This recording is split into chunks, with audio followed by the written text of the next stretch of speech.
Jornal em Foque. Apoio Unisanta, Universidade do Grupo de Excelência do MEC. Boc News, o jornal gostoso de ler e bom de negócios.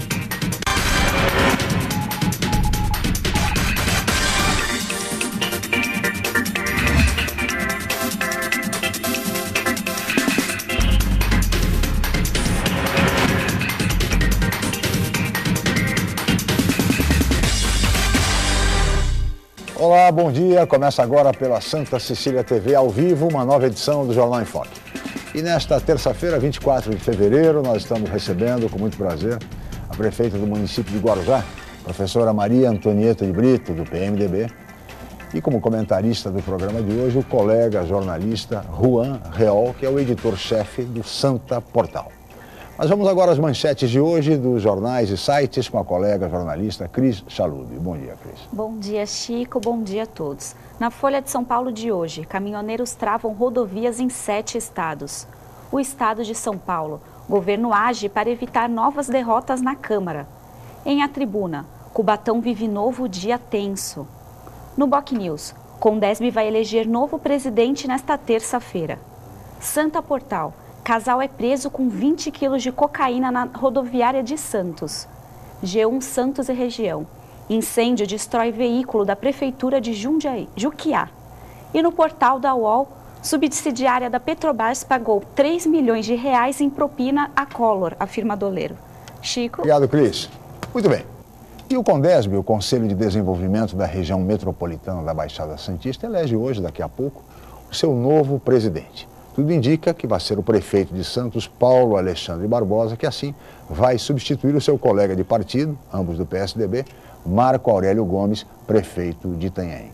No programa de hoje, nós vamos aproveitar a presença da prefeita de Guarujá, nossa convidada, que já foi presidente do Condesb, para fazer uma avaliação, um balanço da atuação do Condesb na nossa região e também do braço executivo do Conselho, a Agência Metropolitana. E qual a expectativa da prefeita para o ano de 2015 e para os desafios que são enormes da nossa região, desafios na área da habitação, da saúde, da segurança pública, inclusive. Todos esses temas, evidentemente, nós vamos debater com a prefeita e serão debatidos hoje na reunião do Condesb também. Mas, além disso, vamos falar de temas específicos para o município de Guarujá, como os desafios e prioridades da administração para este exercício de 2015. Um exercício que promete ser dos mais difíceis, já que o Brasil enfrenta uma crise política, uma crise econômica e, sobretudo, uma crise moral de grandes proporções, um momento muito delicado que o país enfrenta e vamos ver quais são as expectativas da prefeita para este ano de 2015. Mas tudo isso vocês acompanham assim que a Cris informar a previsão do tempo e o movimento de balsas e estradas para hoje. Cris. A previsão para hoje é de sol e aumento de nuvens pela manhã. Pode ser que chova à tarde e à noite. A temperatura varia entre 24 e 34 graus. Estradas. O sistema Anchieta Imigrantes está em operação normal 5x5, mas mesmo assim o tráfego é lento no sentido São Paulo. Já as rodovias Cônego Domênico Rangoni e Padre Manuel da Nóbrega apresentam tráfego normal em ambos os sentidos. Balsas. 7 embarcações operam na travessia Santos-Guarujá com demora de 10 minutos. Guarujá-Bertioga opera com uma embarcação e com 20 minutos de espera. Participe do Jornal em Foque. Envie sua pergunta pelo Facebook, Twitter ou no e-mail je@enfoque.com.br. A reapresentação desta edição vai ao ar às 17 horas. Ou então assista a qualquer momento pelo nosso canal do YouTube. Chico? Obrigado, Cris. Vamos agora para um rápido intervalo e voltaremos em seguida para entrevistar a prefeita de Guarujá, a professora Maria Antonieta de Brito, do PMDB. Voltamos já.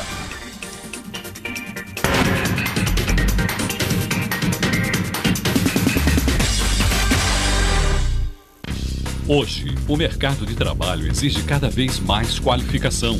Faça a pós-graduação na Universidade Santa Cecília. Mestrado, especialização, MBA, aperfeiçoamento e extensão em diversas áreas. Cursos inéditos, presenciais e à distância, reconhecidos pelo MEC e com professores altamente capacitados. Aproveite descontos especiais e financiamento em até 36 meses. Pós-graduação Universidade Santa Cecília, levando você ao sucesso profissional. Já se sabe que a comunicação é fundamental para se alcançar o sucesso. Sem ela, tudo fica mais difícil. mas só uma empresa com experiência comprovada pode oferecer soluções em comunicação adequadas às necessidades de seus clientes com menor custo e maior benefício. Enfoque, há 25 anos inovando na comunicação regional. Acesse www.enfoquecom.com.br ou ligue 3238-3380. O governo federal elegeu a sua prioridade, a educação.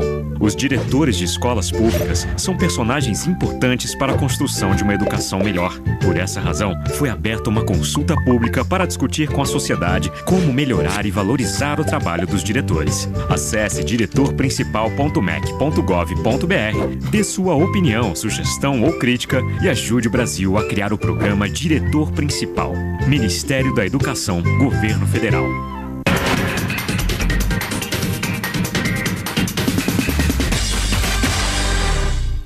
Muito bem, estamos de volta com o Jornal em Foque desta terça-feira, 24 de fevereiro, e hoje recebendo com muito prazer a prefeita de Guarujá, a professora Maria Antonieta de Brito, do PMDB, e como comentarista do programa de hoje, o colega jornalista, editor-chefe de Santa Portal, Juan Real.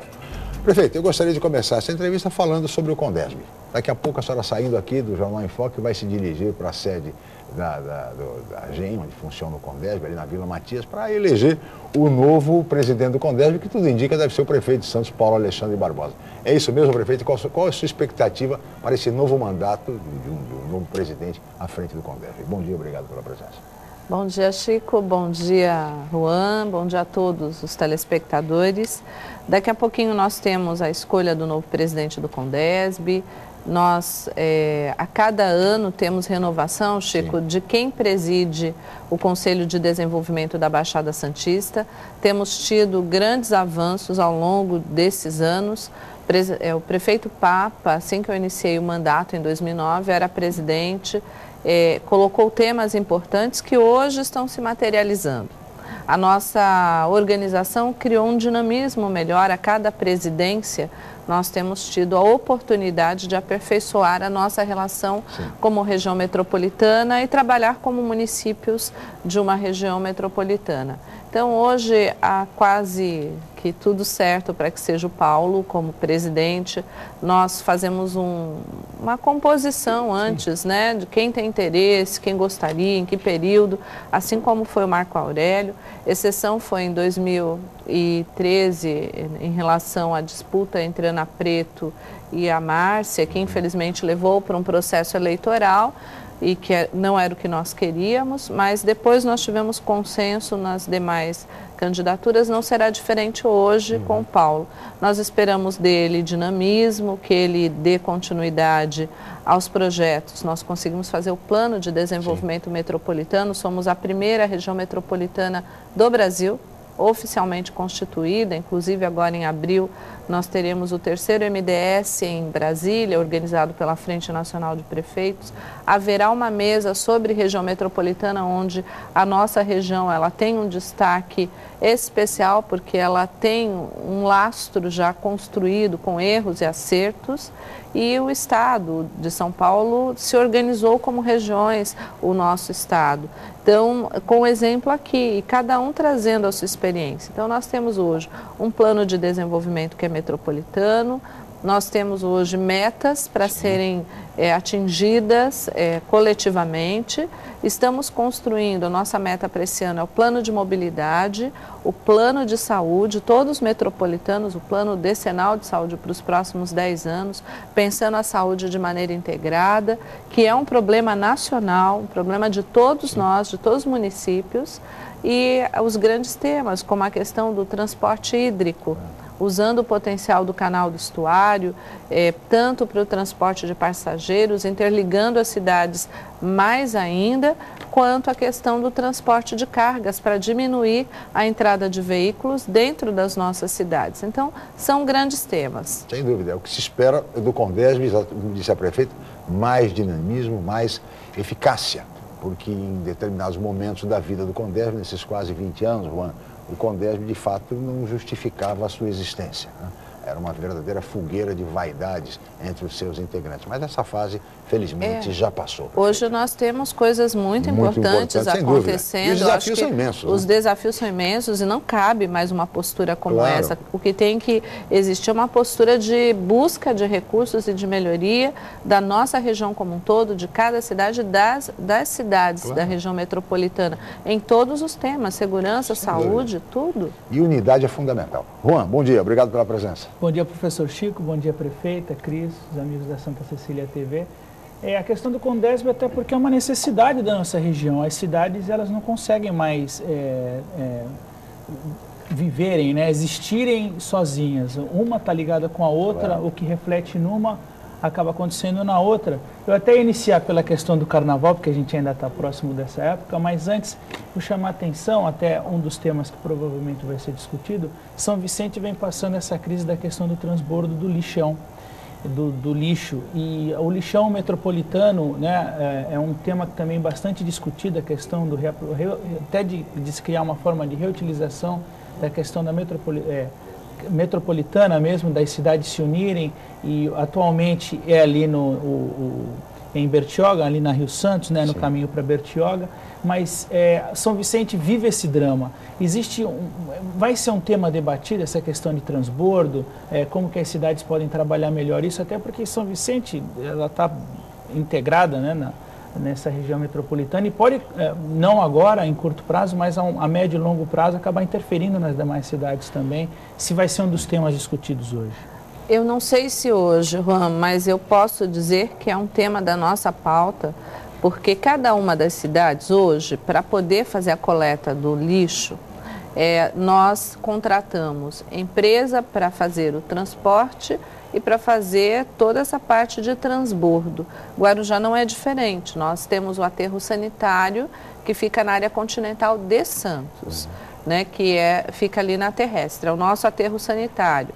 Nós temos municípios que colocam seu lixo, né, os seus resíduos, lá em Mauá. Então, depende dos processos licitatórios que nós tivemos. Mas o que é fato? Que os aterros sanitários, e não lixões, porque os lixões estão proibidos, mas os aterros sanitários, eles são fundamentais. E para que ele tenha vida útil, ele precisa de uma coleta que separe o máximo possível os resíduos. Por exemplo, as pessoas jogam nas ruas, cotidianamente, toneladas de móveis, de televisores, ou seja, nós temos aí o resíduo, o lixo que é de madeira, celulose, nós temos o lixo eletrônico, nós temos o lixo orgânico, e o que falta aos municípios hoje são linhas de financiamento para fazer um centro de triagem, para ampliar o espectro da sua coleta seletiva. Hoje eu tenho mais de 200 pontos, ecopontos, para coleta seletiva, ainda insuficientes para uma cidade inteira.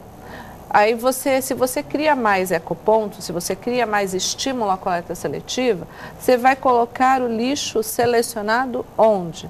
Então, centros de triagem para ampliar o tempo de vida útil dos aterros sanitários e encontrar métodos e formas de dar uma destinação final ao lixo para agora e para o futuro, hoje é mais do que urgente, porque, por exemplo, o da terrestre está findando o tempo de vida dele e tem mais a possibilidade de expansão de uma célula para 10 anos. Então, 10 anos para a produção, para o consumismo que temos hoje, é um espaço muito curto e que se a gente não tiver essas cautelas, em 3, 4 anos você perde um aterro de 10. Então, a questão do lixo é uma questão muito séria. É uma questão mundial, né, prefeita? E que é de responsabilidade de todos nós, principalmente com a lei de resíduos sólidos. É uma questão mundial e que implica necessariamente em educação. É um processo de educação importantíssimo, além de tudo aquilo que a prefeita disse, ou seja, centro de triagem, até para que a gente possa ampliar a coleta seletiva, que ainda é insuficiente na nossa região. Sim, é insuficiente porque você não tem para onde destinar. Então, inclusive o Estado tem um papel importante, que é para onde você manda o papel, para onde você manda o vidro, a pilha, o equipamento doméstico que parou de funcionar. Essas são questões que ninguém imagina. Eu não posso colocar no mesmo lixo que eu coloco o resto de comida. Eu não posso colocar no mesmo lixo que eu mando o lixo do banheiro. Então tem tudo isso. Eu não posso colocar um lixo de construção no mesmo aterro sanitário que eu levo o lixo residencial. Claro. Então a população ela precisa estar mais atenta, colaborar, né? As pessoas fazem uma construção, não alugam as caçambas para colocar o resíduo da construção. Esse lixo tira espaço dos nossos locais de transbordo, tira espaço dos locais de destinação.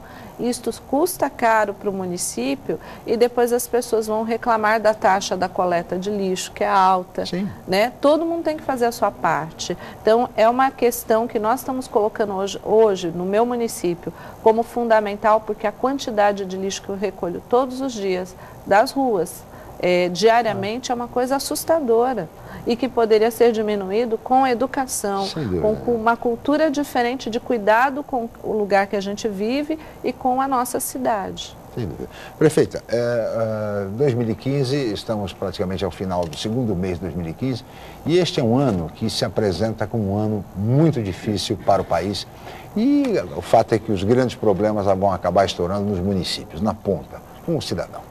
Então, é evidente que isso preocupa a todos os prefeitos.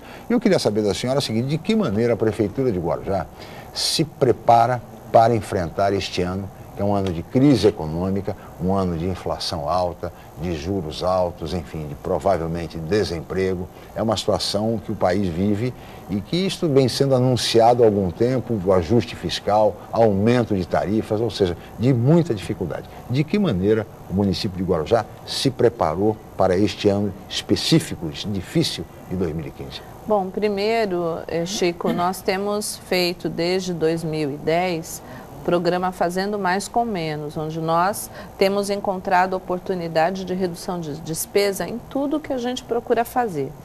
De 2014 para 2015, nós já vislumbrávamos um ano difícil. Então, nós temos conversado com secretários, nós teremos agora, nos próximos dias, uma medida de corte de despesas, revisão de contratos, estão sendo elaborados alguns decretos para que a gente possa fazer com que isso seja uma responsabilidade de todos os servidores, não somente de quem está no comando, porque senão não vai ter recursos para dar reajuste para servidor, não vai ter recurso para fazer investimento na cidade. Houve uma queda de arrecadação em todos os níveis, dos repasses estaduais do ICMS, dos repasses nacionais do FPM. O próprio governo do estado, essa semana, cortou em 25% os recursos do DAD, que são recursos que eu utilizo e os prefeitos da região para investimentos. Por quê? Qual foi a explicação? A explicação é corte de gastos, contingenciamento. crise, contingenciamento por conta deste ano. A crise internacional chegou no Brasil fortemente agora, né? Demorou um tempo para ela nos pegar, mas pegou. Então a gente tem que ter mais prudência.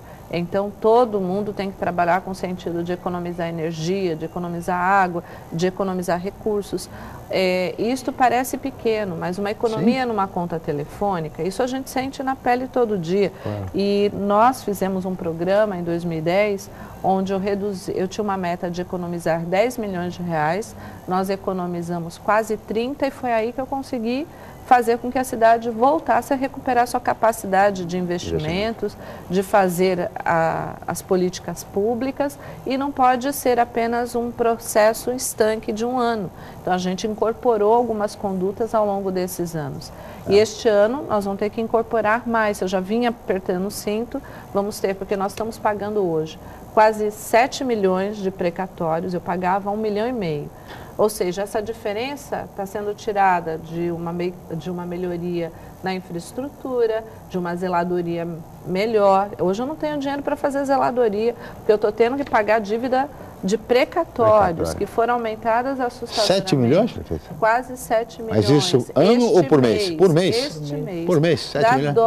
Dá vontade de chorar quando a gente tem que assinar um cheque de 6,5 milhões para mandar para o tribunal para pagar desapropriação de áreas. Não que não se deva pagar, mas esquecem que a gente governa uma cidade, que a gente tem as pessoas que esperam que você faça lá a obra de pavimentação, uma guia, uma sarjeta, uma construção de uma unidade, uma limpeza, uma melhoria de uma praça. É isso que está assim, deixando os prefeitos numa condição muito difícil. E por isso que eu estou liderando nacionalmente, pela Frente Nacional de Prefeitos, a discussão dos precatórios. Terei no próximo dia 4, viu, Chico, uma audiência com o ministro Toffoli no Supremo Tribunal Federal. Estou levando uma comitiva de prefeitos do Brasil inteiro. Tem municípios, eu estou reclamando que eu estou pagando 6 milhões, quase 7 de precatórios. Tem município com 13 mil habitantes, com orçamento de 30, que está pagando isto que eu estou pagando. Isto é insustentável. Quebrou. Eu tenho vários prefeitos ligando, prefeito, eu quero ir com a senhora, porque a gente não tem mais o que fazer. Como é que compra remédio? Como é que a gente responde na educação? Como é que paga salário? E como é que a gente demite professor, demite médico, servidor, quando a gente precisa desses profissionais? Então, os municípios estão passando por uma situação bem delicada. E a crise chegou também. Então, se a gente não economizar, não utilizar com racionalidade, eu acho que essa a palavra, né? É como em casa, saiu da sala, apagou a luz, foi tomar um banho, ao invés de tomar um banho de 5 minutos, toma de 3. Quer dizer, são formas da gente reduzir os gastos no final do mês. E a administração pública é a mesma coisa. Tudo que a gente puder fazer para reduzir gastos, nós vamos fazer. Prefeita, a senhora falou da questão da verba do DAD, que é um direito que os municípios do litoral eles têm, da questão até do turismo, mas a senhora vê também que o governo do estado, até com a questão dessa crise da água que está acontecendo e que tem que ser uma situação emergencial, a senhora acha que, e também somada à crise que está acontecendo no mundo e que está atingindo o Brasil, que o governo vai perder um pouco de foco em ajudar os municípios, porque ele tem que resolver essa situação mais grave antes, vai perder um pouco desse aporte do governo estadual? Acredito que não só do governo do estado, mas do governo federal. O governo federal e o governo estadual, assim como os municípios, têm que fazer seus contingenciamentos. Isso significa fazer escolhas. E governar é fazer escolhas. Então, qual é a nossa primeira prioridade? Salário de servidor. Primeira prioridade. Segunda prioridade é manter os serviços funcionando com qualidade para atender a população. Porque se você tem um servidor sendo pago e a população sendo bem atendida, você vai evitar outros problemas. E aí vem a outra parte, que são os pequenos investimentos. Esse ano nós vamos ter que decidir o que nós exatamente vamos fazer. Eu tenho 10 unidades para construir, mas como é que eu mantenho depois que eu construo? Então eu vou ter que definir aquilo que eu posso fazer. A gente já vinha passando por isso em 2014, porque em 2014 caiu o FPM, caiu o ICMS. Eu também tive que adiar a inauguração, por exemplo, de unidade de saúde, o Jardim Conceiçãozinha, vou dar um exemplo da minha cidade. Eu podia ter inaugurado a unidade no primeiro semestre de 2014, mas eu tinha a unidade pronta, mas não tinha dinheiro para pagar os profissionais que eu preciso ter numa unidade para ela funcionar. Só mais no final do ano eu consegui, em novembro, contratar alguns agentes comunitários de saúde. Este ano, quando virou orçamento, é que eu pude chamar os demais. Estamos chamando os demais profissionais, fazendo a contratação de outros profissionais. Então, fazer a gestão tem que ter responsabilidade. Eu não posso exceder a lei de responsabilidade com folha de pagamento, não posso fazer mais gasto do que aquilo que a gente pode suportar. E hoje, a sociedade, ela, a cada dia mais consciente do seu papel, ela pressiona mais por serviços públicos, por qualidade, então você gasta mais inevitavelmente. Então, nosso desafio é garantir os serviços públicos sem aumentar impostos. Isso significa, eu não fiz nenhum aumento de imposto. Eu dei, por exemplo, do IPTU, você estava falando, a gente deu a inflação, que já está fora da realidade. Vamos falar mais sobre serviços públicos de Guarujá, vamos falar mais sobre aumento de impostos, a questão do IPTU para os moradores do Jardim Brasil, a questão do aeroporto de Guarujá, aeroporto civil, entre outros temas importantes relativos ao município no próximo bloco, prefeito. Vamos para o rápido intervalo, voltaremos em seguida aqui para o Foque.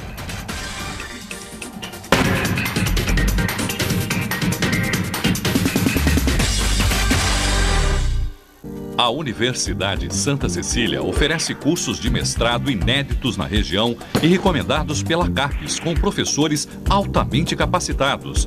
Mestrado em Ecologia e mestrado em Engenharia Mecânica. Aproveite descontos especiais e financiamento em até 36 meses. Inscrições abertas. www.unisanta.br/mestrado. Informações 3202-7100, ramal 7259. Universidade Santa Cecília, entre as 9% melhores do país. O novo formato, o site bocnews.com está mais interativo, dinâmico, com conteúdo ampliado e canal próprio de TV na internet. São mais notícias com credibilidade para curtir e compartilhar, em qualquer hora e lugar, seja pelo computador, tablet ou celular. Inclua o bocnews.com na lista dos seus favoritos e tenha ao seu lado a informação indispensável para o dia a dia. Jornal Bocnews e bocnews.com. Experiência e inovação para bem informar. Elétrica Sanches, tudo o que você imagina em elétrica e iluminação. Mais de 20 anos no mercado, agora você faz suas compras pelo site ou telefone e recebe seu pedido na sua casa ou na sua empresa. Sempre o melhor atendimento. Conheça o showroom incrível da Sanches Light Store. Elaboração e realização de projetos em iluminação para construtoras, arquitetos, comércio, indústria e residências. Elétrica Sanches. Sanches Light Store. Tenha sempre essa ideia na cabeça.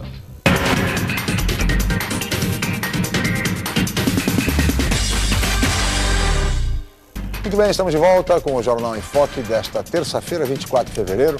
Nós estamos ao vivo e recebendo com muito prazer a prefeita do município de Guarujá, Maria Antonieta de Brito, do PMDB, e como comentarista do programa de hoje, o colega jornalista, editor-chefe do Santa Portal, Juan Real. E vamos agora à pergunta de um telespectador. Cris. A pergunta é do Uriel Vilas Boas. Ele diz o seguinte: a segurança pública ultrapassa as discussões político-partidárias. Por que não colocar a situação atual de Cubatão, por exemplo, como um incentivo para uma discussão metropolitana? Prefeito, Uriel Vilas Boas pergunta sobre segurança. Bom, primeiro eu quero mandar um abraço para o Uriel, né, o companheiro sindicalista de muitos anos. É verdade. Dizer que a gente fica muito triste com fatos como nós estamos vendo em Cubatão, que não são fatos isolados numa região, né? Todas as cidades estão aí sujeitas, em algum momento, passar pela situação que Cubatão passou no dia de ontem. Sim. Assim como a minha cidade teve ataque ao caixa eletrônico lá da prefeitura, né, com depredação ao patrimônio público, eu entendo que nós acabamos agora, recentemente, uma Operação Verão no meu município que foi um sucesso. Sim. Pelo primeiro ano eu não tive crise de segurança, eu não tive crise de dengue, de falta d'água ou de diarreia. Foi um verão que para os comerciantes, para o comércio da cidade, para as pessoas da cidade, foi um verão que trouxe dinheiro, trouxe pessoas e passou por tranquilidade. Mas qual que é a nossa preocupação quando acaba o verão, quando acaba a operação? Que nós esse ano conseguimos estender, depois de muitas solicitações ao governador, até o final do carnaval. Porque os policiais iam embora antes. Então no carnaval nós estávamos desguarnecidos. E nós tivemos uma excelente operação, uma ação da Polícia Militar junto com a Prefeitura, com a nossa Guarda Municipal, o maior contingente de toda a história, que nós conseguimos reunir, mais de 500, só de policiais militares, mais de 500 policiais militares, a contratação de guardas-vidas temporários, de bombeiros, quer dizer, nós tivemos quase 700 pessoas, fora o nosso efetivo da cidade. A nossa preocupação é o que vai acontecer agora, que acabou a Operação Verão e o nosso efetivo se reduz de novo. Então, com certeza, hoje, o tema do Condesb, vai ser segurança, né? Porque seja Praia Grande, o prefeito Mourão foi várias vezes à mídia pedir reforço de policiamento. A gente cotidianamente pede ao secretário, ao governador, que reforce as lacunas, né, as faltas de profissionais que nós temos na Polícia Civil, na Polícia Militar. É importante dizer que Guarujá tem reduzido mês a mês os seus índices num trabalho coletivo da Polícia Civil, Militar e Guarda Municipal, mas há muito a ser feito. Claro. E seria bom que esse efetivo permanecesse, né, Rony? Pois é, e até se deu tudo certo nesse verão, já cria uma expectativa para o próximo. Quer dizer, o turista que se sentiu seguro agora, ele já pensa, vou para o Guarujá no ano que vem. Então a tendência é que tenham mais pessoas para o próximo verão, e isso tem que ser analisado. Mas, prefeita, a senhora até conversava com a gente de que há um crescimento do crime organizado no Guarujá, e isso também precisa ser debatido, numa questão que já está... nós temos focos aqui na Baixada ruins, como a questão continental da área de São Vicente, Praia Grande também, e uma região do Guarujá, e o crime anda se organizando, e aí precisa mesmo que os municípios da região metropolitana se unam também, né, em prol desse combate a longo prazo. O que eu falei é que há que se ter um olhar muito firme, né, do Estado em relação ao crime organizado. Foi isso que eu falei, que é necessário que a gente não perca capacidade de fazer enfrentamento, porque a presença militar, né, o reforço da segurança numa região estratégica como é a Baixada Santista, os 9 municípios, precisam de um olhar diferenciado do Estado para a nossa região, porque somos porta de saída e de entrada do porto. Sim. Nós temos o maior porto da América Latina, nós temos cidade que é um polo industrial, que é Cubatão, Guarujá, Santos, todas as cidades da região.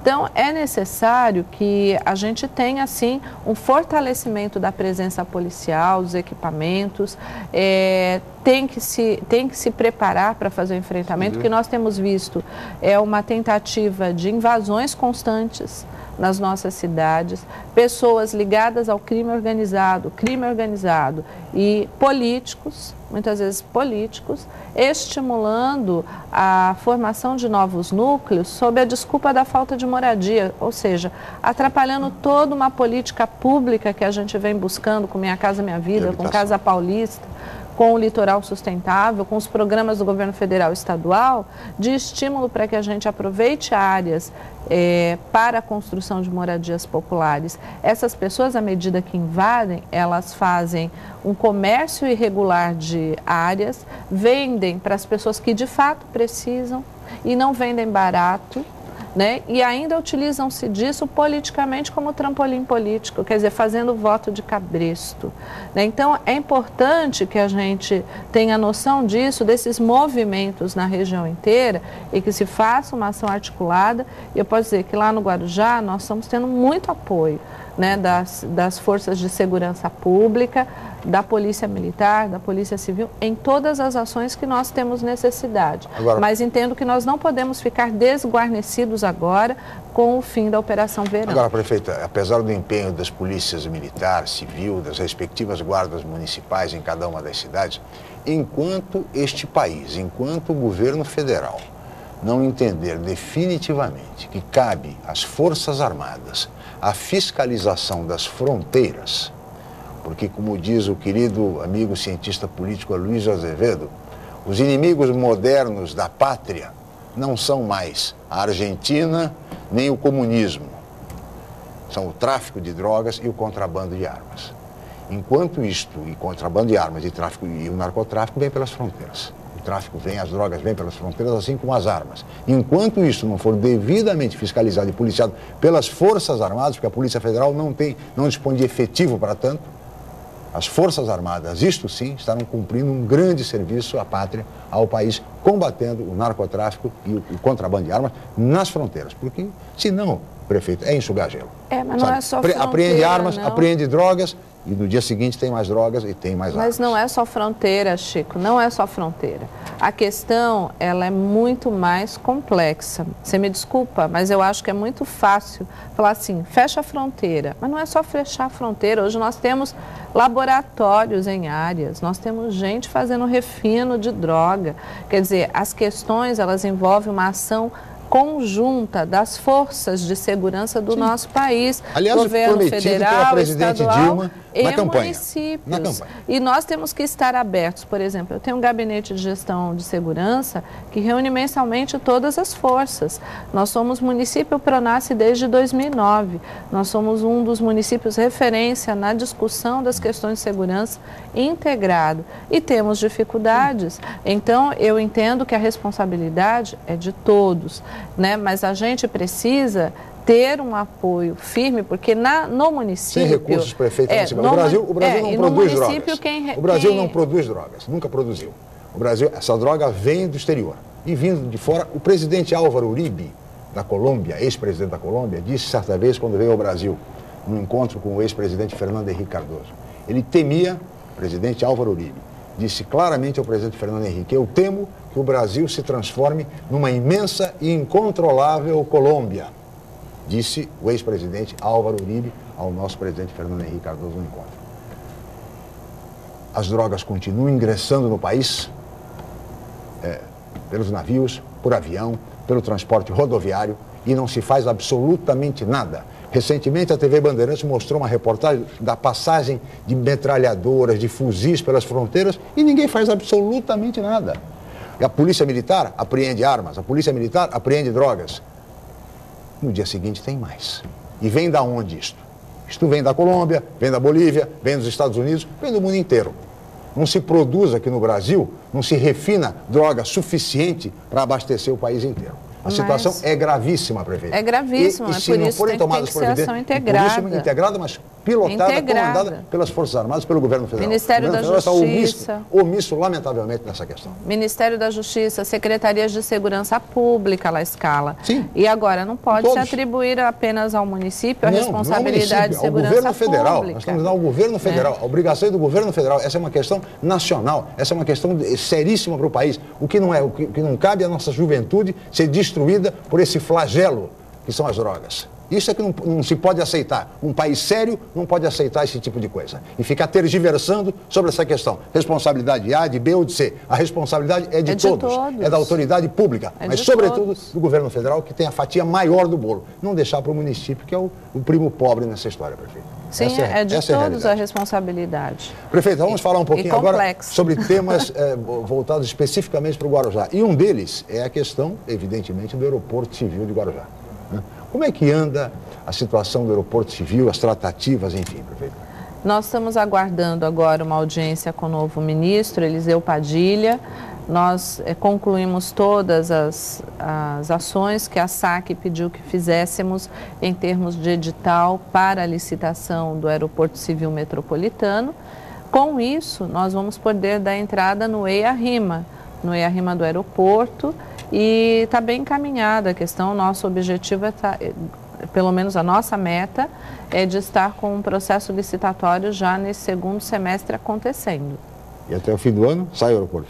A nossa meta. Eu quero finalizar o mandato em 2016, entregando o aeroporto já em funcionamento. Muito bem, é a nossa meta, né? Lutar tanto para a gente depois não cortar o bolo. Né? Você faz, prepara, e depois não corta e não come. O prefeito está entrando agora nessa questão então do modal. O aeroporto é uma necessidade, incluindo, a gente pensa muito quando fala no aeroporto no Guarujá, na questão do transporte de pessoas, mas na questão de cargas vai ser muito importante também. E aí nessa área, prefeita, como é que a senhora acha também que, aí falando até da união dos municípios, porque estão todos interligados, na questão também das rodovias e da linha férrea, mais investimento nesse setor, porque a gente sabe que, aí voltando à questão do porto, o aeroporto vai ajudar bastante nessa questão, mas o nosso porto ele recebe uma demanda de carga gigantesca, porque é o maior porto da América Latina, e a gente tem os problemas seguidos nas estradas, e a gente não vê o investimento necessário nas linhas férreas também, que o aeroporto vai ser importante e interessante, questões turísticas, de transporte, mas também a linha férrea deveria ser mais investida. E a senhora enxerga que os municípios vão lutar por isso com o governo estadual e um resquício disso também no governo federal? Bom, primeiro é importante falar que nós todos estamos trabalhando no plano municipal de mobilidade. Quando a gente fala do plano de mobilidade, a gente fala tanto da mobilidade urbana quanto da mobilidade para cargas. Não dá para pensar desfocadamente. O aeroporto é um importante modal de passageiros e para pequenas cargas. O nosso aeroporto não tem a vocação de Praia Grande, que são para cargas mais significativas, e nem tampouco de Itanhaém. Então, nossos aeroportos não se conflitam. É importante colocar aqui que nós nos complementamos. Claro. Em relação à questão da preocupação metropolitana e regional com investimentos, então, o modal férreo é um modal importante, menos poluente.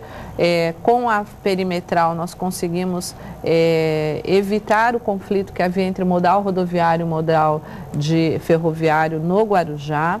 Investimentos foram feitos ao longo da descida da serra e nós entendemos que precisarão mais, claro. Porque, por exemplo, a nossa Cônego já está pequena, né, para a quantidade de veículos e nós precisamos de alternativas. Ela foi feita intervenção nela até Cubatão, mas no sentido de Guarujá nós precisamos um pouco mais. Nós vamos ter agora a fase 2 da perimetral, que vai ser importante no escoamento das cargas do porto e que chegam ao porto. Mas, ao mesmo tempo, é importante entender que a questão do modal ferroviário é uma ação que depende de uma política federal e estadual para que a gente tenha o benefício da presença dela ampliada, então, dos dois governos, né? O governo federal vem investindo com o governo do estado aí numa parceria conjunta de investimentos nesses novos modais, no ferro-anel, por exemplo. Isso vai ser importante para nós. Está parado o ferro-anel na questão ambiental? Ele não ficou embargado? Eu não tenho informação, mas assim, estou te reproduzindo o que você me perguntou. Sim. Né? Então, o ferro-anel para nós é algo importante. Ele é essencial, né? É essencial. E nós temos um modal importante que a Baixada Santista está estudando, que é o do canal hidroviário. Já não era sem tempo, né? Que não era sem tempo. Nós estamos finalizando todo um processo, até já para preparar processo licitatório de interligação dos municípios no modal para passageiros, né? Então, interligação. E Guarujá está pleiteando uma passagem pública no canal para interligar a Cônego Domênico Rangoni à área do SING. Seria a primeira interligação, o primeiro uso do canal para evitar a passagem de veículos dentro da Ademar de Barros, dentro da Caiçaras, no sentido de ir para o SING, onde está a Saipem e 98% das empresas de esporte e recreio do estado de São Paulo.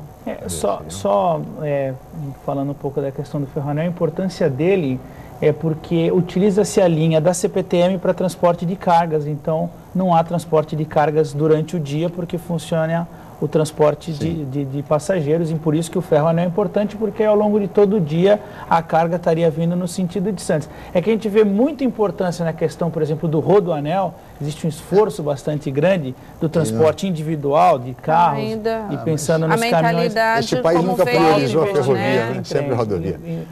Até certo momento sim, mas aí depois os grandes investidores acabaram quebrando, principalmente por causa tanto da Serra de Santos como da de Paranapiacaba, né? E aí o trem acabou tomando mas hoje tem tecnologia. Pois né? Hoje tem tecnologia para tudo, inclusive o túnel que vai ligar Guarujá a Santos. Então, as pessoas falam, isso nunca vai acontecer. É como a ferrovia, como é que eu vou passar 800 metros de serra? Né? Então, hoje existe tecnologia a serviço da sociedade para isso. Aliás, uma pista uma estrada com 4 pistas e uma linha férrea tem que até se medir. Às vezes a linha férrea seria até mais barata e resolveria um grave problema nosso. Mas assim no mundo inteiro. Só aqui que a rodovia é prioridade. Este foi o modelo de desenvolvimento que o país escolheu. Só que o país está refletindo e vem modificando o seu modelo, né, os seus modais. Tem que mudar, né, porque não cabe mais. O VLT como um exemplo. Exatamente. O VLT é um exemplo nesse sentido. Eu peço licença, Juan, peço licença, prefeita. Nós vamos agora para mais um rápido intervalo. Voltaremos em seguida com o Jornal.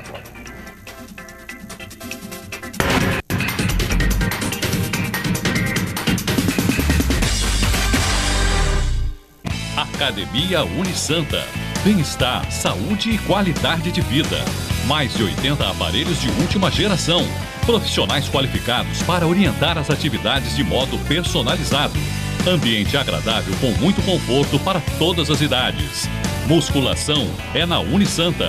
Academia Unisanta. Dê uma força para a sua saúde. Informações 3202-7126. Já se sabe que a comunicação é fundamental para se alcançar o sucesso. Sem ela, tudo fica mais difícil. Mas só uma empresa com experiência comprovada pode oferecer soluções em comunicação adequadas às necessidades de seus clientes, com menor custo e maior benefício. Enfoque, há 25 anos inovando na comunicação regional. Acesse www.enfoquecom.com.br ou ligue 3238-3380.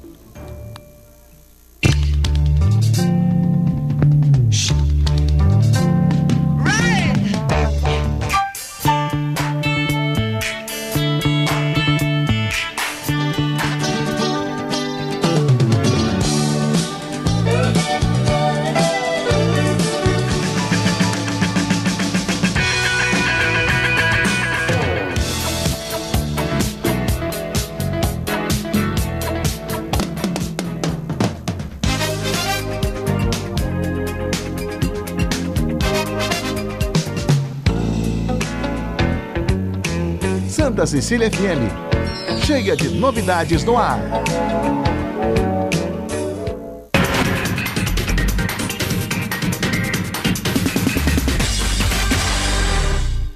Muito bem, estamos de volta com o Jornal em Foque desta terça-feira, 24 de fevereiro, e recebendo hoje com muito prazer a prefeita de Guarujá, Maria Antonieta de Brito, do PMDB, e o colega jornalista Juan Real. E agora temos mais uma participação da Cris. Por favor, Cris. Isso é uma mensagem da Sandra Alonso. Ela parabeniza o Chico pela sua fala no bloco anterior e diz que gosta da prefeita do Guarujá, que não deve ser fácil governar e que ela torce pela administração. Eu e a prefeita agradecemos. Prefeita, por favor. Bom, obrigada, Sandra. É difícil mesmo a gente governar, mas eu faço porque eu acredito que a política pode mudar a vida das pessoas. É o que me motiva. Então a gente luta todo dia para fazer uma cidade, uma sociedade melhor, né? Certo. Agora, prefeito, falando nisso, tem uma queixa aqui, uma questão polêmica, que é exatamente a situação dos moradores do Jardim Brasil, do loteamento Jardim Brasil, que receberam um carnê de IPTU deste ano salgado, prefeito. Estão reclamando muito de que houve um aumento, segundo eles, exorbitante, até superior, em alguns casos, 8 vezes mais em relação ao ano passado. Na realidade, em relação ao Jardim Brasil, nós teremos uma reunião com os moradores, né, a pedido do vereador Todd, do vereador Nelsinho, e esta reunião é exatamente para mostrar aos moradores que não foi feito nenhum aumento que não seja aquilo que está previsto na planta genérica de valores, numa lei que é aprovada há muitos anos. Sim. O que acontece é que esses loteamentos, eles não estavam sendo atualizados em termos de construções. Nós fizemos levantamentos planaltimétricos, nós fizemos visitas em loco, foi feita a constatação de que há construções, os moradores hoje, até o ano passado, pagavam seus carnês como terrenos vazios, e eles estão agora passando a pagar com edificação. Claro que se tiver alguma situação que esteja errada, que precisa ser revisada, será revisada. Isto é um compromisso da nossa gestão sempre. Mas o que foi aplicado foi a tabela de cálculo da planta genérica, que não teve nenhuma mudança. Como eu falei, nós não criamos nenhum imposto novo. Eu tenho anualmente aplicado apenas a inflação ao cálculo do IPTU. Este ano que nós vamos revisar a planta genérica. O que nós identificamos no geral, não no caso do Jardim Brasil, haviam quase 3 mil imóveis que tinham sido cadastrados como meio de quadra e eram esquinas. E na planta genérica, quem mora na esquina paga mais do que quem mora no meio da quadra.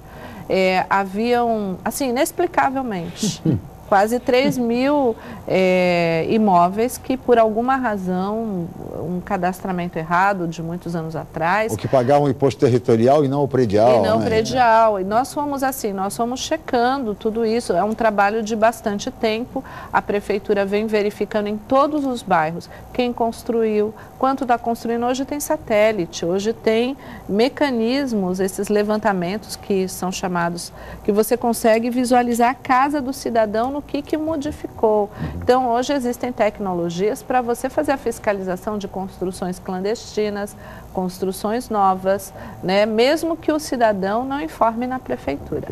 Construiu então, mais um quarto ou dois, mais um puxadinho. Levantou mais um andar. E nós também atualizamos na planta áreas onde eu fiz obras. Por exemplo, havia lá na planta genérica, a rua tal é de terra, mas eu fiz lá drenagem, fiz guia sarjeta, com recursos do DAD, com recursos do governo federal próprios, nós estamos atualizando tudo. Isso é fator de valorização. E está lá na lei o que isso significa no cálculo do IPTU. E assim, o importante é que quando você paga o valor do IPTU por um terreno que não tem nada construído e você quer vender essa área, se você está pagando o IPTU com área construída, vai te valorizar muito mais o seu imóvel, né?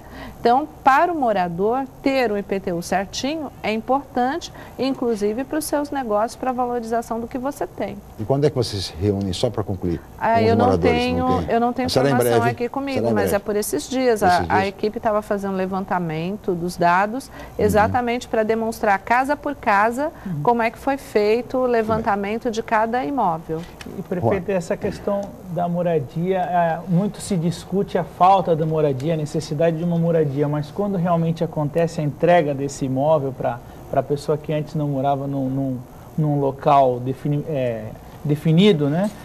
Não se discute os encargos que vêm com isso, né? Porque a pessoa, a partir do momento que ela tem algo próprio, que ela recebe essa moradia, vem os encargos também, e a questão de escritura. Então, falta também discutir muito assim, a necessidade da moradia, mas também falta a pessoa ter esse conhecimento de que vem encargos e que valoriza e que ela vai ter essa escritura. Essa é uma grande preocupação da prefeitura, porque a gente tem feito moradias novas, nós temos feito os novos conjuntos. Este não, o Jardim Brasil era particular, foi um loteamento, né? Inclusive, até pouco tempo, os IPTUs eram entregues na empresa que vendeu os lotes, né? Então, para vocês terem uma ideia.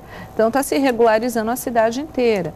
Mas os conjuntos habitacionais que nós entregamos nos programas de moradia, a lei faculta a todos um prazo para você começar a cobrar o IPTU daqueles imóveis. Então, hoje, quem ainda não paga, vai pagar.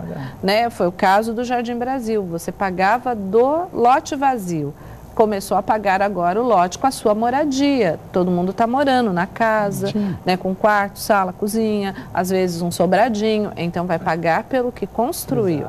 Né? E a mesma coisa quem mora no apartamento, quem mora na casinha, vai pagar pela área que está morando. E aí o trabalho social que é feito com as famílias. Nós temos hoje a Lavipat, que é uma lavanderia comunitária num conjunto habitacional que nós removemos famílias que moravam numa área favelizada do Rio Acaraú e urbanizamos, trazendo essas famílias para um prédio.